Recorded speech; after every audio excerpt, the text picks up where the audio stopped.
What's up everyone, XB here, your resident guy with the tie. I am doing a quick video to show you, I'm getting a lot of questions on the 1984 pack, on different things, and what it can do, what it can't do, that kind of stuff. So I'm going to be answering your questions. So the first thing I was asked was, what happens when the pack is on and you remove the rainbow clamp? So let's find out what actually happens. So let's turn the pack on. And let's find out what happens when you remove this clip.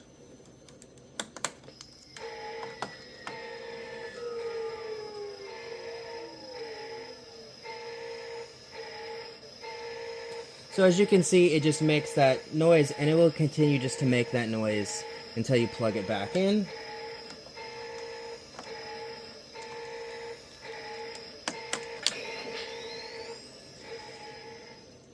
And there you go.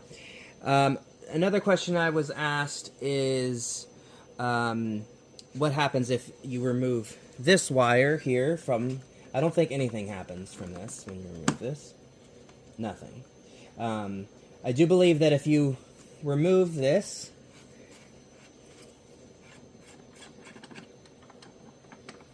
so you can remove this, you can take this off, take this, that if you remove this front plate, the pack just powers down. Let's put this back on. I've also been asked about modding. So this one I feel like is definitely good, the best one for modifications. The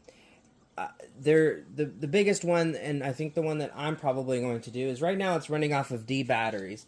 But what happens is if you're at a con or something and you want your pack to stay on, what happens if it's under battery power is it will turn off after about a minute or two under battery power. You want to use the Twinkie hatch here to add in a talent cell, which I'm going to get. I will link it down in the description, along with a cable that will fit perfectly in your Twinkie hatch here. Just make sure that you switch it over to the USB talent cell power. If it's under talent cell, the pack will stay on and running pretty much until the talent cell, the battery pack, dies. So the battery pack that I'll link for you guys from Amazon, it fits perfectly in here, in this hatch, along with the cord. So no cords will be hanging out. You don't have to attach it to the back or anything like that. It will fit perfectly in there. The other thing is for the back. So I also found out that you most certainly can add in an Atlas frame. You most certainly can add it.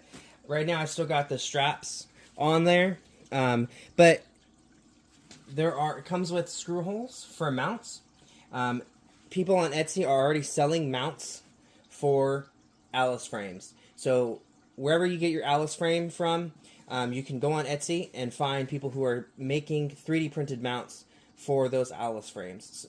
They're also making 3D printed covers for the backs of these. So when you take these straps off, you can slap on, and it will cover those up, and you can have your Atlas frame, your proper Atlas frame, to make this a little more screen ready, as one would say, a little more screen accurate instead of just the back straps. But there's a lot more that you can do, and if you guys have any more questions, send them my way, and I will try my best to answer them.